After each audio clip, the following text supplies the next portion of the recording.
এবার সূর্যকে মারার জন্য দীপাকে টাকা দিতে গিয়ে দীপার ফাঁদে আটকে পড়ল ইরা ও অনির্বাণ। হ্যাঁ বন্ধুরা, আমরা এমনটাই দেখতে পাবো অনুরাগের ছোঁয়ার আগামী পর্বগুলোতে। বিস্তারিত জানতে আমাদের চ্যানেলটি সাবস্ক্রাইব করে ভিডিওটি না টেনে শেষ পর্যন্ত দেখতে থাকুন।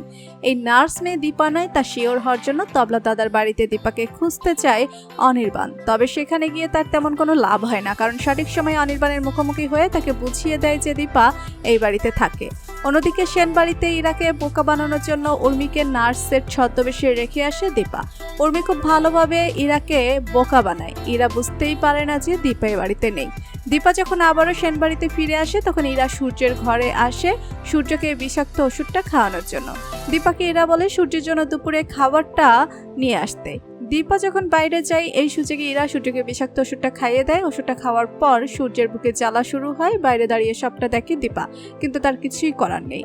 এরপর ইরা যখন বাইরে চলে যায় দীপা দূরে এসে সূর্যকে পানি দিয়ে বলে, আপনি ওষুধটা বমি করে ফেলে দিন। মনে মনে ভাবে দীপা, এভাবে আমি ডাক্তারবাবুকে বাঁচাতে পারবো না, আমাকে অন্য একটা প্ল্যান করতে হবে। কিছুক্ষণ পর যখন ইরা আবারও সূর্যের ঘরে আসে তখন ইরা দেখতে পায় সূর্য সকল ওষুধ বমি করে ফেলে দিয়েছে।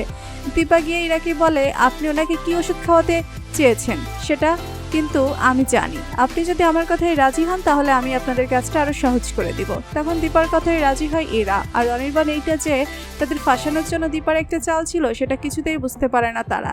ইরা যখন দীপাকে টাকা দিচ্ছিল সূর্যকে সারা জীবনের জন্য সরিয়ে দিতে, তখন পুলিশ নিয়ে এসে সবটা প্রমাণ করে দেয় উর্মি। তো বন্ধুরা, তোমরা কি এমনটাই চাও এভাবে যেন ইরা আর অনির্বাণের মুখোশ সবার সামনে খুলে যায়? কমেন্ট করে জানিয়ে দাও তোমাদের মতামত। ভিডিওটি ভালো লাগলে লাইক কমেন্ট শেয়ার করুন। আমাদের চ্যানেলে নতুন হয়ে থাকলে চ্যানেলটি সাবস্ক্রাইব করে রাখুন যেন অনুরাগের ছোঁয়ার যে কোনো নতুন আপডেট সবার আগে পৌঁছে যায় আপনাদের কাছে।